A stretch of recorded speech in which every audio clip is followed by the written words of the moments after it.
Say when you look at a tree, you see a tree, yes? Right. Take away the concept. What do you see? If you take away the concept, I see nothing. So nothing is appearing as a tree. And that's true of everything. Language is the way the world gets created. When a baby learns language, the world shows up. And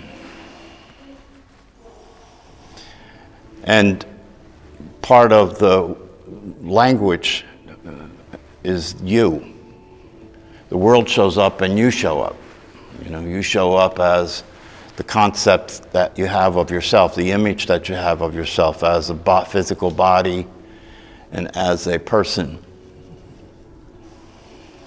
And because that is so complete, because that is programmed so completely in the brain and in the mind, and because that's being generated in thinking all the time, and because that's the world that we move around in, it becomes so real, so true, that it's hard, as you just pointed out, it's hard to see it for what it is. It's hard to see that a tree is not a tree. It's hard to see that you're not your body. It's hard to see that you're not a person. It's hard to see that the world doesn't exist, other than the concepts and the language and the perception of space and the generating of time through the thought process, right, produces this appearance. So you have two things. I really want to spend some time focusing on the way that these pure non-dualists talk about this. The two main characters are Tony Parsons and Jim. What's Jim's last name? Jim Newman. Mm-hmm. And when I sent links to them, I did that on purpose because I wanted you to see what it would be like to interact with somebody who's coming from a pure non-dual perspective, and to see what happens with that. When you look at those meetings, the two that I sent was both Jim, but you can look at Tony if you want. It's basically the same thing. But in both of those, you saw Jim interacting with a group of people, and when these non-dualists meet with people, that's the way it goes. The way you saw it in the meeting that I sent to you, that they open up with a brief overview of what it is that they're sharing, and that overview basically has to do with the idea that there are two things basically that they're sharing. One is that the self, the person who you consider yourself to be, is an illusion. It doesn't exist. It just doesn't exist. Never did exist, doesn't exist. Pure illusion. And then the second thing they say is that once that illusion is seen for what it is, and then that's not there is no subject-object anymore. Because as long as you consider yourself to be a separate self and a body, then there's a subject and an object. There's you and what's not you. When you recognize that this is an illusion, that there is no you, if you see, here's the thing, when that's recognized, it's recognized in the beginning by, now watch, this is how this gets tricky. When that's recognized, it's recognized in the beginning by the you that doesn't exist. Right?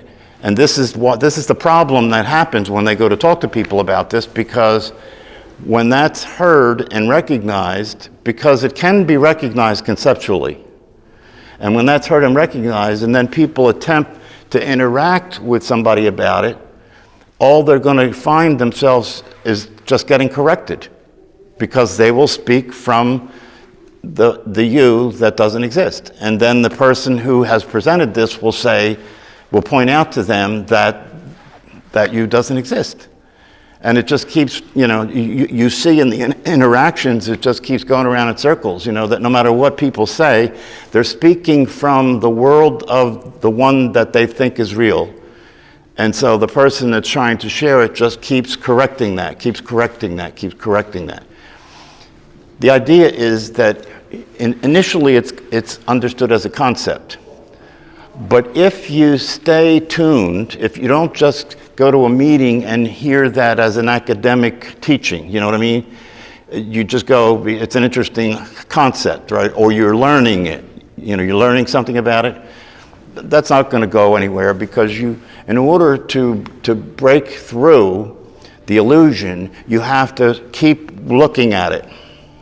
You have to keep looking at it, because the illusion's generating itself constantly, right? So all you have to do is stop paying attention, stop holding the idea that it's not real, and you'll fall right into being it again, because it's being generated all the time by your mind and by everything around you.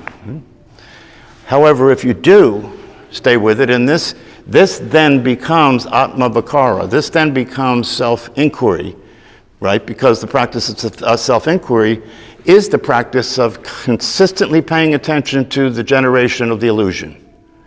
Consistently paying attention to the generation of the illusion and seeing it as an illusion. If you do this, the illusion can't maintain itself. Do you understand? It can't maintain itself, because when you keep seeing a lie as a lie, it's not the truth, right? So the consistency with which you're looking at it and seeing it for what it is starts to weaken its ability to persist, starts to weaken its ability to maintain itself. And then at some point, it will just drop. It will just stop.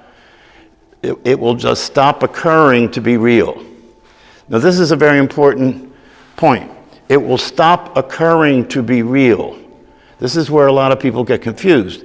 It will still occur, but its occurrence will be seen not to be real.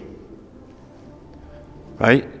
So there will still be a body, there will still be a personality, but it will be seen not to be real. It will not be seen to be real at all. That's the end. That's the end. And this is one of the things that confuses people, because they'll say to these pure non-dualist teachers, well, if you don't exist, who's talking right now? Right? They're trying to understand, that seems to be a contradiction. If you don't exist, do you eat? Do you drive a car? Do you have a life? Right? Because it's confusing, right? And when they say that, what the person says, there appears to be a person who appears to eat and appears to drive a car and appears to have a wife and appears to, right? All they're saying is they just see it for what it is. It's still there, but now they see that it is not real. So that's the process, right? And you have to, and see, this is not in contradiction to other teachings. A lot of, including the people who talk about this, often say, well, the difference between what I'm saying and what almost everybody else is saying in the spiritual, circuit, is they're being a teacher and they're teaching a teaching, and this isn't a teaching, and I'm not a teacher, because there's nothing to teach. Right? And so that may seem to make it seem different what they're saying, but it's really not different. The only difference is the other teachers are speaking about this from the idea of being a person to other people who are experiencing themselves to be a person. But they're still saying the same thing. If you look at the teachings that, for example, Rupa Spira teaches, he says this, if you listen, he's saying the same thing, that there is no self. That the mistake that is made by human beings is that they exist as a separate self. And the implications of that are talked about, and The understanding of that is talked about with the idea that if you understand it, and if you start to live consistent with a consistent awareness of it, and with a consistent understanding of your true nature, which is awareness itself, right? That will populate your consciousness. This is the Rupert Spira version. That will populate your consciousness.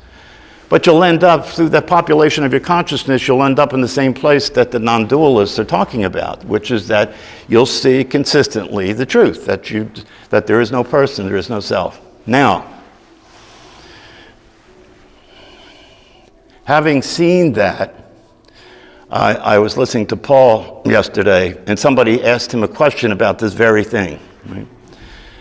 Having seen that, what happens for the person is the person surrenders its understanding of the way things are.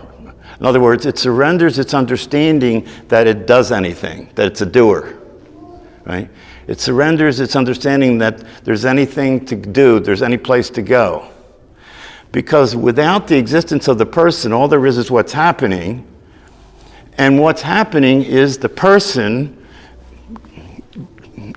moving through life, changing, having concepts, learning about non-duality. You see, there is no conflict. It's just what's happening now, right?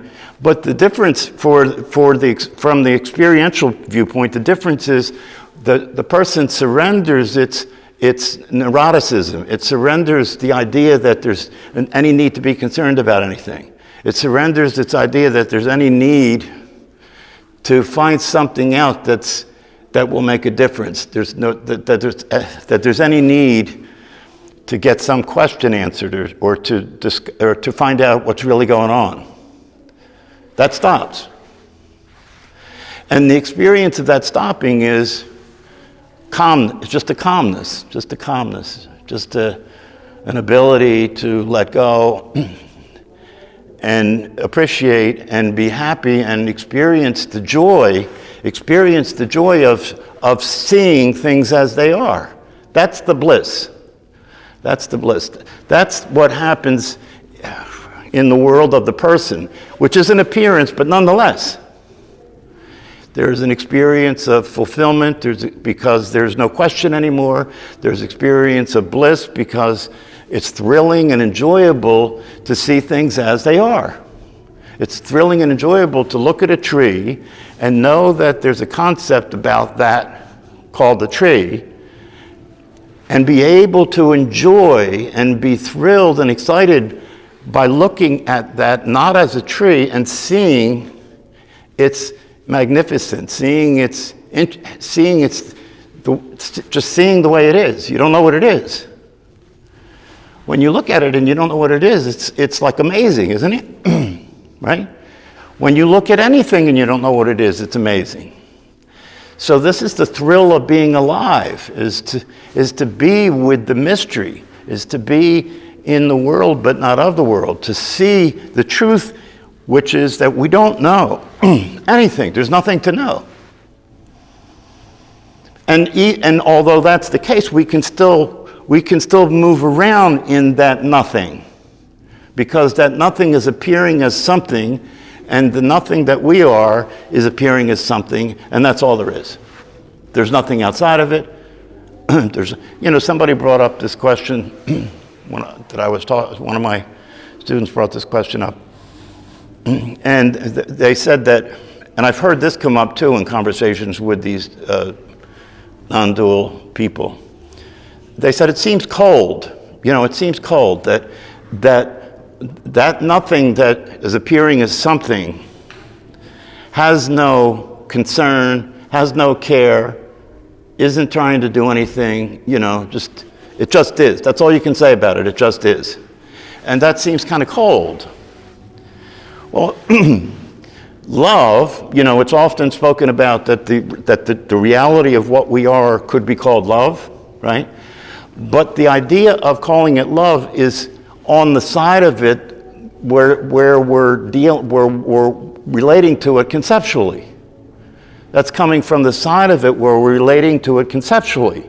We call it love. right? But on the side of it where things are nothing, where concepts don't exist, there is no love. Now that can sound cold, right? But the only reason that there is no love is because love, unconditional love, is when something is itself. In other words, you could say that, when you know that who you are is all of humanity, how could you not have unconditional love? Because it's you, right? When you lose separation and you're in communion with things, when all there is one, non-dual, right? That's love, because there's nothing separate from it to relate to it. When we look at it from a conceptual perspective, from the concepts about it, we call it love, right? But love is a concept, just like tree is a concept. The actual reality of love is nothing and everything. The actual reality of love is nothing and everything at the same time, right? How could there not be love? How could that not be in complete acceptance of itself? You see, it's complete, nothing and everything at the same time. So that's what's being seen. And the thing about this is that you have to, and this is the thing that I've been talking about a lot here. You have to understand that you're programmed not to understand this. You're programmed not to get this. You're programmed to continue to be what you are conditioned to be. You're programmed for it. And any deviation from that program will be related to by the program as a threat. This explains why people keep trying to experience the truth. Because the trying to experience the truth is the way the mind will have the person operate in a way that will protect it from actually succeeding. And it'll keep occurring to the person like, well, I think I understand it a little more now. I had it, but I lost it. Maybe I need to get a different guru. Maybe I need to do more retreats, like that. That trying process will keep the person in the idea of a person. And that's what your brain and your mind is programmed to do. So you have to understand, and this is what this practice of self-inquiry is. You have to understand that you have to get clear that the idea that you have of who you are is an illusion. You have to really get clear about that. It can't be something that you're working on. It can't be something that you're trying to understand, right? That's why I say there are a lot of people who listen to these non-dual teachers, and they say, that's not for me, I can't get that. I have no idea what the hell they're talking about, right? And my response to that is, that may be true, but don't walk away from it. Keep looking. Because when you say you can't get that and you're confused by it and you want no part of it, that's your mind taking you away. But if you keep looking, right?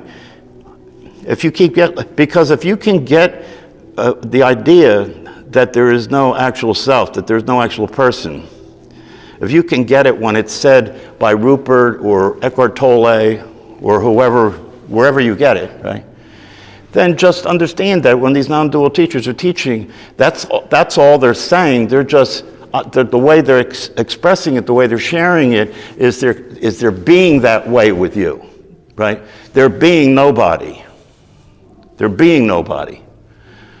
But that's not different than any of the other teachings. Because while they're being nobody at the same time, they are in the world, right, appearing as somebody, doing the same thing as the rest of us. So it's no big deal. So I really want to, I'm going to spend some time next weekend with Tony Parsons, because I really want to embrace this pure non-dual reality, because I think it's useful if you get that, and then you combine that with the other things that you're practicing and understanding, it can empower you to really have a breakthrough. Right, so I'm going to spend some time with Tony and see if I can keep elaborating on this with you in a way where it can give you more access, right, to the experience of the truth. Yeah, that's the same as the statement that Paul talks about that comes from Huang Po. You can't seek the Buddha with the Buddha. You can't seek Mary with Mary. Right? You can't find what you're looking for when you are what you're looking for. Yeah. Right? You can't find the answer when you are the answer. How are you going to find it? And when you recognize that and you let yourself be the answer, you don't have any questions.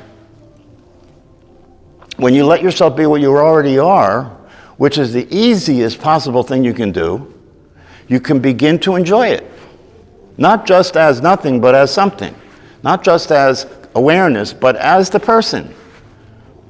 Because the person is awareness. There is nothing but consciousness. So it's not, you're no longer trying to get from some place to another place anymore. It's all the same thing. It's all the same thing. And that's the bliss. That's the beauty. That is the enjoyment of it. The fulfillment of it is to know that there's nothing else, there's nowhere to go now. You're home. You're home.